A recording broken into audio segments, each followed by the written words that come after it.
Working president KTR Jubilee hills MLA Gopinath జీవితం రాజకీయ ప్రయాణాన్ని స్మరించారు.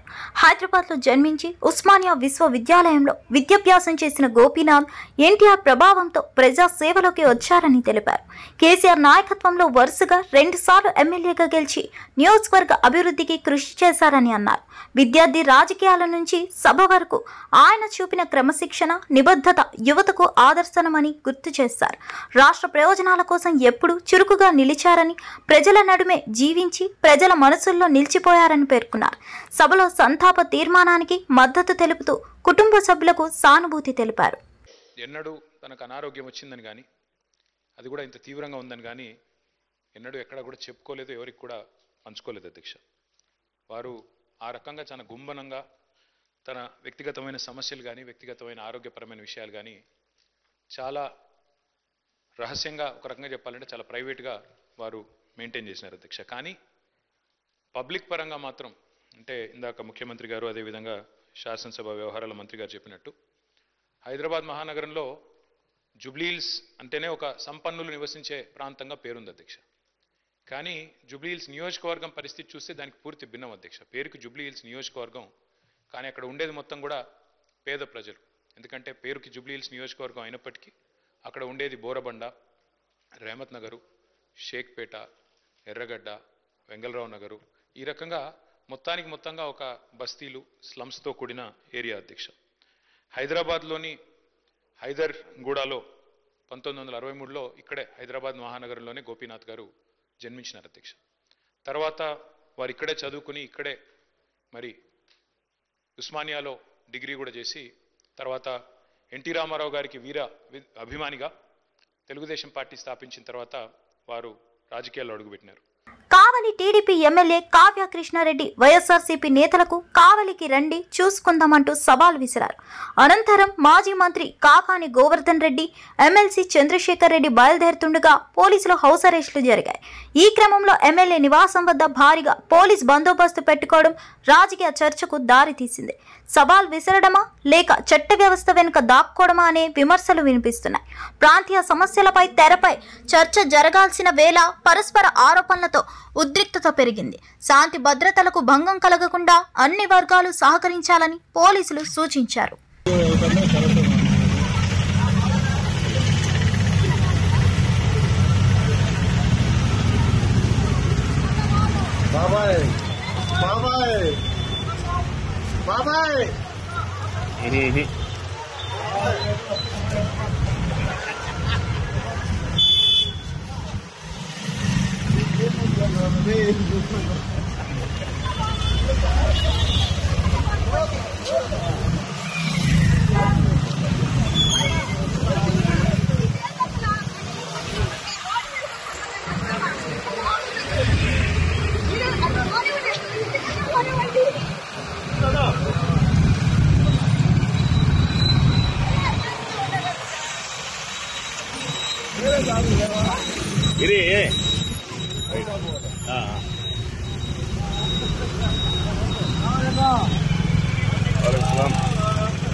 ఉపరాష్ట్రపతి ఎన్నికల్లో ఎన్డీఏ అభ్యర్థికి చంద్రబాబు, పవన్ కళ్యాణ్, వైఎస్ఆర్సీపీ మద్దతు తెలపడం రాజకీయ వర్గాల్లో చర్చనీయాంశమైంది.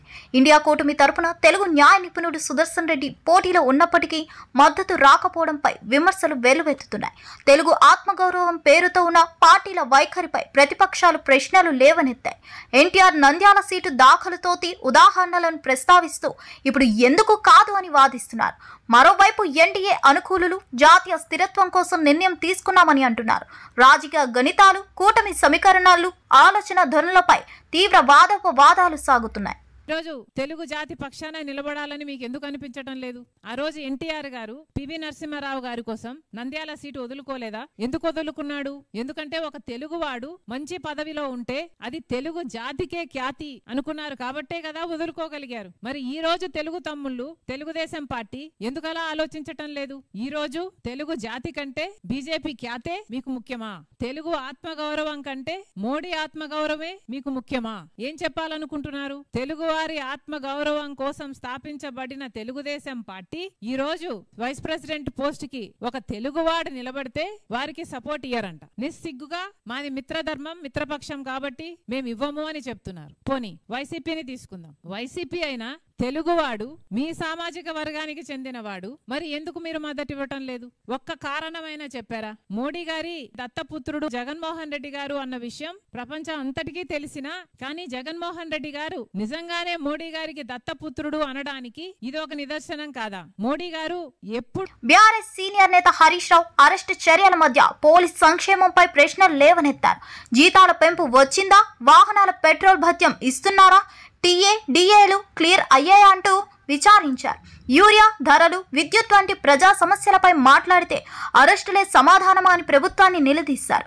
పోలీసులు ప్రజల నుంచే వచ్చారని వారి సమస్యలు పరిష్కరించాలని కోరారు. శాంతి భద్రతలు కాపాడుతూనే రాజ్యాంగ హక్కులను గౌరవించాలని విజ్ఞప్తి చేశారు. నిరసన స్థలంలో నేతలతో పోలీసుల మధ్య తాత్కాలిక వాగ్వాదం చోటు చేసుకుంది.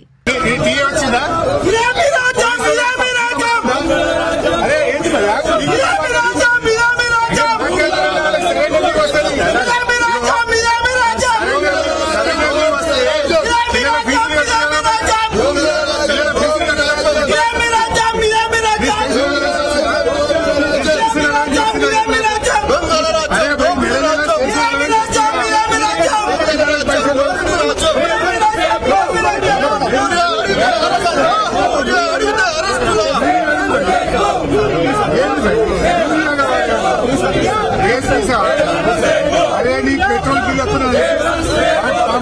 కాంపౌండ్ ఉద్దరవుతలే నీకు. నీ పోలీస్ జిల్లా పెట్రోల్ పైసలు ఇస్తలేదు రేవంత్ రెడ్డి. పోలీస్ స్టేషన్లలో బండ్లలో మీ సొంతం పైసలు వస్తున్నాయా చెప్పి పైసలు? మీ పెట్రోల్ పంప్ పైసలు వస్తున్నాయా?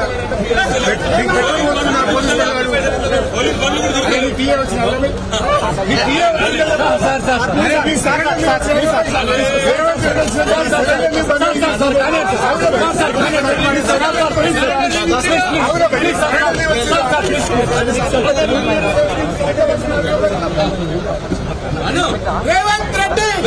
రైతులకు యూరియా లభ్యం కాకపోవడంతో మహిళలు సైతం అర్ధరాత్రి వరకు క్యూల్లో నిలబడుతున్నారని బీఆర్ఎస్ ఎమ్మెల్యేలు, ఎమ్మెల్సీలు అగ్రికల్చర్ కమిషనర్ ను కలిసి పిటిషన్ ఇచ్చారు. గద్వాల, మరికల్లో ఎరువులు అడిగిన రైతుపై ఎస్ఐ దాడిపై తీవ్ర ఆగ్రహం వ్యక్తం చేశారు. డివిజన్ వారీగా సరఫరా ప్లాన్, అక్రమ నిల్వలపై ప్రత్యేక దాడులు, తక్షణ అదనపు కోటా ప్రకటన కోరారు. రైతులపై దౌర్జన్యాలకు బాధ్యులపై చర్యలు తీసుకోవాలని డిమాండ్ చేశారు. ప్రభుత్వం అత్యవసరంగా బఫర్ స్టాక్ విడుదల చేయాలని, ఆన్లైన్ టోకెన్ వ్యవస్థ పారదర్శకంగా నడపాలని సూచించారు.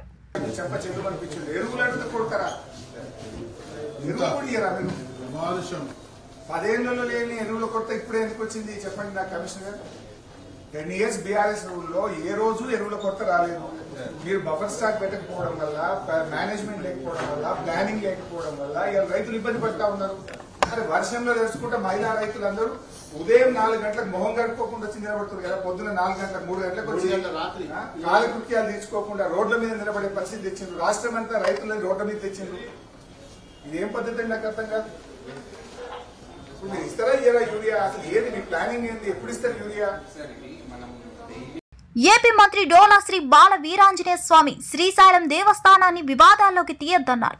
మార్కాపురం, ఎర్రగొండపాలెం, దిద్దలూరు, కనిగిరి, దర్శి పశ్చిమ ప్రాంతాలను మార్కాపురం కేంద్రంగా కొత్త జిల్లా ప్రతిపాదనలో ఉంచామని, శ్రీశైలాన్ని మార్కాపురంలో కలపాలన్న ప్రతిపాదనే లేదని స్పష్టం చేశారు. 2 జిల్లాల మధ్య చిచ్చు పెట్టే ప్రచారాలను ప్రజలు నమ్మవద్దని కోరారు.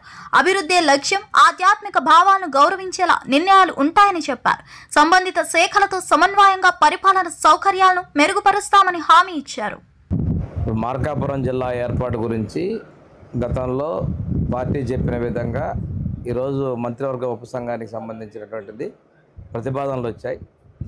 కొంతమంది 2 జిల్లాల మధ్య చిచ్చు పెట్టే విధంగా శ్రీశైలం పవిత్ర పుణ్యక్షేత్రం, ఈ శ్రీశైలాన్ని కూడా వివాదాలకు లాగడం మంచిది కాదు.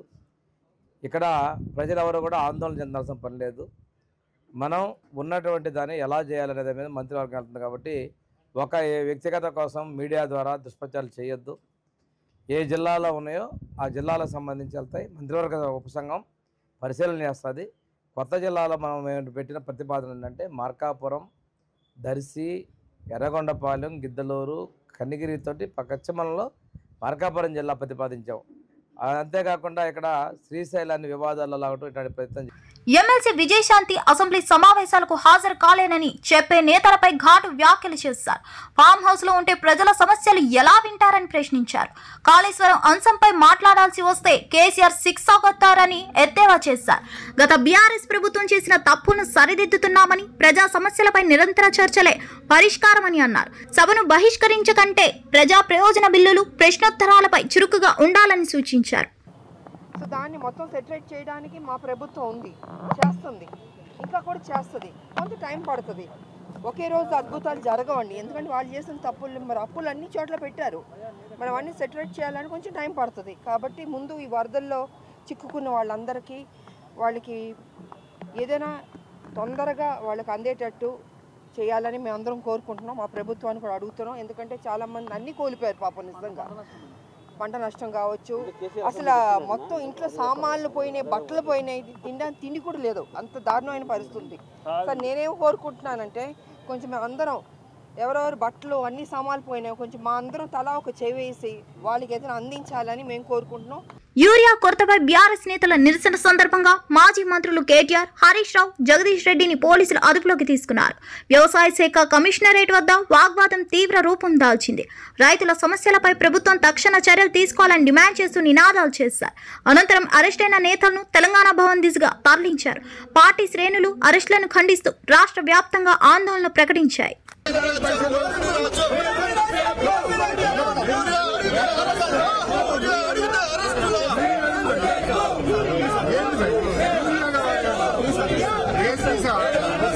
అరే నీ పెట్రోల్ బిల్ కాంపౌండ్ ఉద్దరవుతలే నీకు. నీ పోలీస్ జీవుల పెట్రోల్ పైసలు ఇస్తాడు రేవంత్ రెడ్డి. పోలీస్ స్టేషన్లలో బండ్లలో మీ సొంతం పైసలు వస్తున్నాయని చెప్పి పైసలు మీ పెట్రోల్ పంపు పైసలు వస్తున్నాయా? మీకు పెట్రోల్ పోతున్నా పోలీస్ గణపతి పూజల్లో పాల్గొన్న సీఎం దంపతులు సభా సమావేశాలకు బయలుదేరే ముందు జూబ్లీహిల్స్ నివాసంలో ముఖ్యమంత్రి రేవంత్ రెడ్డి భార్యతో కలిసి గణపతి పూజ నిర్వహించారు. రాష్ట్ర ప్రజల సంక్షేమం, వరదల నుంచి త్వరితగతిన ఉపశమనం కోసం ప్రార్థనలు చేశారు. అనంతరం అధికారులతో సమావేశ సమయార్థాలపై చర్చించి అసెంబ్లీ దిశానిర్దేశాలు చేశారు. పూజా కార్యక్రమం అనంతరం సీఎం ప్రకటనలు రాజకీయ వర్గాల్లో చర్చనీయాంశమయ్యాయి.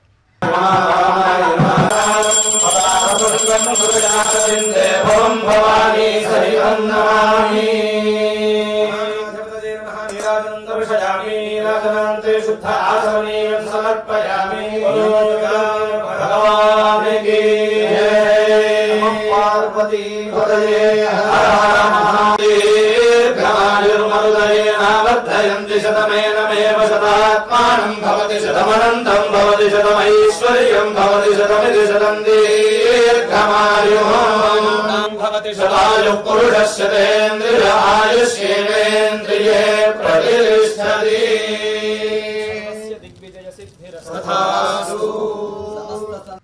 రాజకీయంపై కౌంటర్ ఇచ్చిన చంద్రబాబు ఏపీలో పులివెందల, ఒంటిమిట్ట జెడ్పీ ఎన్నికల నేపథ్యాన్ని ప్రస్తావిస్తూ సీఎం చంద్రబాబు ప్రతిపక్షాలపై తీవ్రంగా విరుచుకుపడ్డారు. ప్రశాంత వాతావరణంలో కూడా రప్పారప్ప రాజకీయాలు చేయాలనే ప్రయత్నం చూశామన్నారు. ప్రజాస్వామ్యంలో ప్రజాభిప్రాయం స్పష్టమైందని, అభివృద్ధి అజెండాతో ముందుకు సాగుతామని చెప్పారు. ఎన్నికల ఫలితాలు కుట్రలకు కాక కృషికి ప్రతిఫలమని పేర్కొంటూ ప్రభుత్వ పనితీరుపై విశ్వాసం వ్యక్తం చేశారు. కుప్పంలో ఎలాంటి అరాచకాలు చేశారో నేను చెప్పక్కర్లేదు. ప్రశాంతమైన కుప్పం. నేను ఎప్పుడూ చెప్పేవాడిని, ఒకప్పుడు 100% ఓట్లు తెలుగుదేశానికే పడ్డాయి. అవునా కాదా అని మీకు విజ్ఞప్తి చేస్తున్నా. మీ నరాలలో తెలుగుదేశం పార్టీ సిద్ధాంతానికి కట్టుబడి ఉన్నారు. అలాంటి కుప్పంలో, ప్రశాంతమైన కుప్పంలో రప్ప రాజకీయం చేయాలని చూశారు. కానీ విధి అంతకంటే బలమైనది.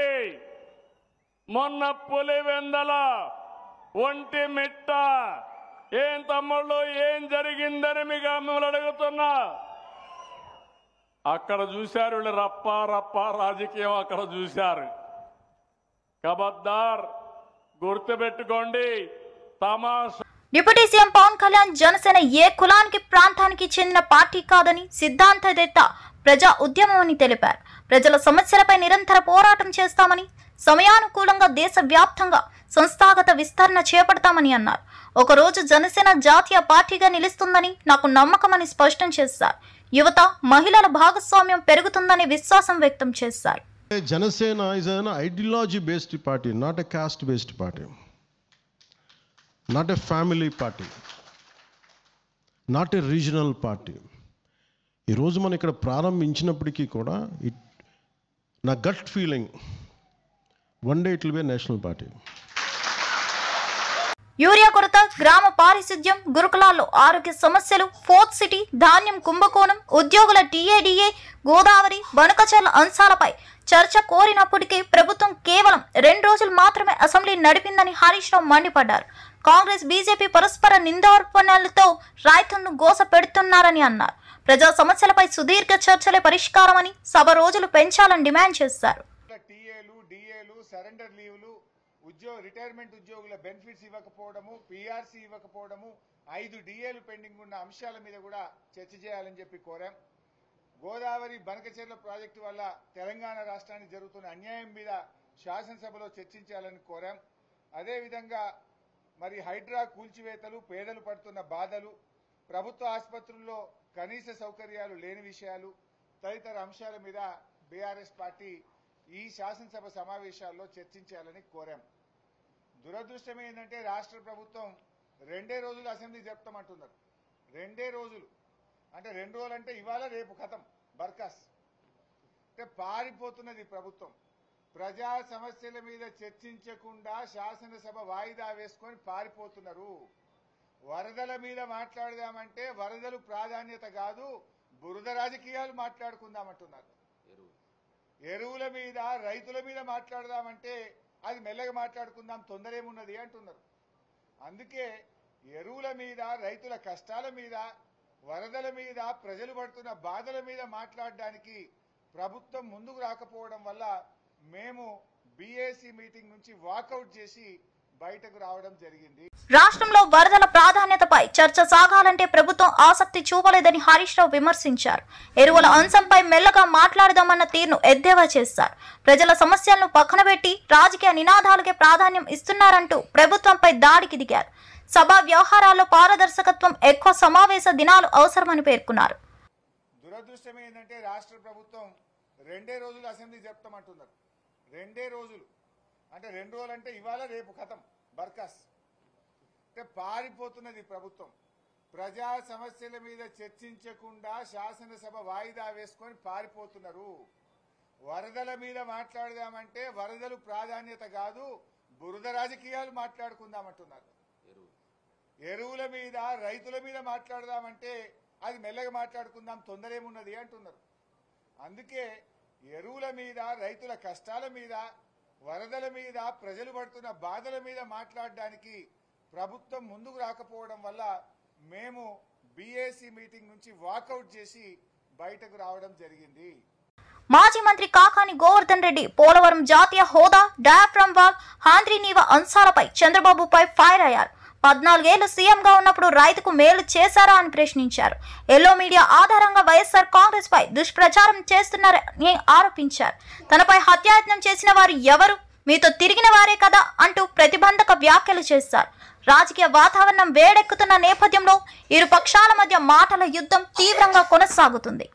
చంద్రబాబు నాయుడు ముఖం, చంద్రబాబు నాయుడు జీవితంలో హంద్రీనేవాకు సంబంధించి నీళ్లు ఇచ్చే పరిస్థితి లేదు. ఎన్ని సంవత్సరాలు చంద్రబాబు నాయుడు పనిచేశాడు? 14 సంవత్సరాలు పనిచేసినటువంటి ఆ పెద్ద మనిషి 14 సంవత్సరాల్లో నీళ్లు ఇవ్వకుండా జగన్మోహన్ రెడ్డి గారు ఇచ్చి పూర్తి చేస్తే ఏ మాత్రం సిగ్గు శరం లేకుండా మీరు సెట్టింగ్ లేసి నీళ్లు ఇచ్చారు, నేను ఇస్తానంటే 14 సంవత్సరాలు నిద్రపోయావు. 14 నెలల్లో నువ్వు నీళ్లు ఇవ్వగలిగావా? నీళ్లు ఇచ్చి రైతులను ఆదుకునేటువంటి ఆ మనసు, ఆ శక్తి, ఆ స్థాయి చంద్రబాబు నాయుడు 100 జన్మలు ఎత్తినా రాదు.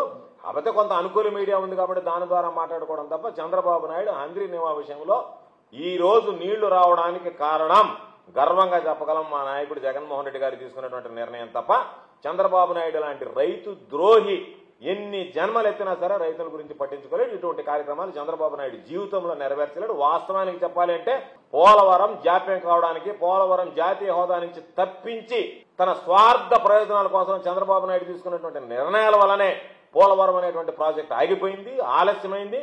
దానివల్ల ఈరోజు అన్ని రకాలైనటువంటి ఇబ్బందులు, నువ్వు చేసినటువంటి అవినీతి, ఈరోజు ఆ డయాఫ్రమ్ వాళ్ళ దగ్గర నుంచి ఏదైతే చంద్రబాబు నాయుడు పాపాలు ఉన్నాయో అది రైతుల పాలిట శాపాలుగా పరిణమించాయి.